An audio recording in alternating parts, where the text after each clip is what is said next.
4 ওভারে মাত্র 7 রান, সাথে আবার 3 উইকেট। এক ওভারে জোড়া উইকেটের সাথে আবার মিলেছে মেডেনও। নাহিদের অগ্নিঝরা বোলিংটাই এবার দেখলো পিএসএল।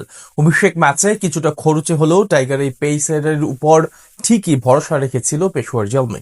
নাহিদ যেন সুদে আসলে পুষিয়ে দিল সেটাই, গড়লেন অনন্য এক ইতিহাস পিএসএল এর মঞ্চে, যা আগে করতে পারেনি অন্য পেসাররা।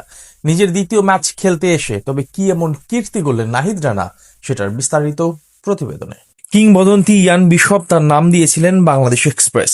বছর দুয়েক আগেই বলেছিলেন তার যত্ন নিতে। বিশ্ব ক্রিকেটের পরবর্তী সুপারস্টারের তকমাটাও দিয়েছিলেন নাহিদ রানাকে। ইয়ান বিশপ যে সেদিন ভুল বলেননি সেটাই প্রতিনিয়ত প্রমাণ করে যাচ্ছেন বিশ্ব ক্রিকেটের নয়া এই সুপারস্টার। জাতীয় দলের গণ্ডি পেরিয়ে নাহিদ রানা এখন গতির ঝড় তুলছেন ফ্র্যাঞ্চাইজি ক্রিকেটেও। বল হাতে লিখছেন অনন্য সব কাব্যগাথা।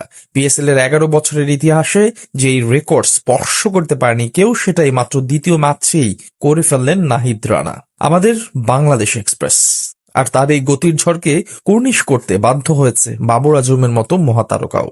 পাকিস্তানের জনপ্রিয় ফ্র্যাঞ্চাইজি লিগের ইতিহাসে পেসার হিসেবে এক ম্যাচে 4 ওভারে কোটা পূর্ণ করা বোলারদের মধ্যে নাহিদের ইকোনমি এখন সবচেয়ে কম। করাচি কিংসের বিপক্ষে 4 ওভারে মাত্র 7 রান দেয় নতুন এই কীর্তিতে নাম তুলেছেন বাংলার এই গতি তারকা। এর আগে পেসারদের মধ্যে সবচেয়ে কম ইকোনমির কীর্তিটা ছিল পাকিস্তানি পেসার মোহাম্মদ সামির।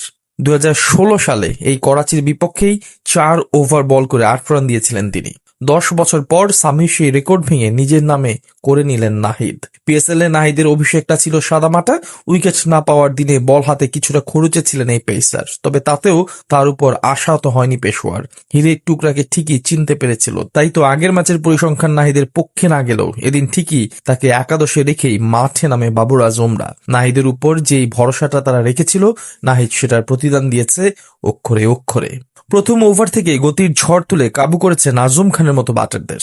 নাহিদের বল ছুঁয়ে দেখার সাহসটাও পাচ্ছিল না পাকিস্তানের এই হার হিটার ব্যাটার। প্রথম 4টা বলই সোজা গিয়ে পড়েছে কিপারের হাতে। আর প্রথম সাফল্যটা ধরা দেয় ব্যক্তিগত দ্বিতীয় ওভারে নাহিদের গতির কাছে পরাস্ত হয়ে ক্যাচ তুলে দিতে বাধ্য হন ব্যাটার সাদবেক। নতুন ব্যাটার মঈন আলীকে তো নাচিয়ে ছেড়েছেন। নাহিদের এই গতি দেখে প্রশংসা করতে বাধ্য হয়েছেন বাবর আজমও। তবে আসল খেলাটা তো তখনও বাকি ছিল। নিজের তৃতীয় ওভারে নাহিদ দেখালেন আসল চেহারাটা।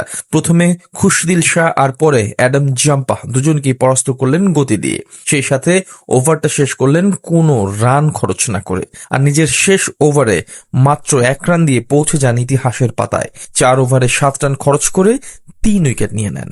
এখনকার ক্রিকেট দুনিয়ায় যা রীতিমতো অবিশ্বাস্য এক বোলিং ফিগার, তার উপর আবার পেস বোলার হিসেবে এমন ফিগার তো যে কারো কাছে নিছকই স্বপ্নের মতো।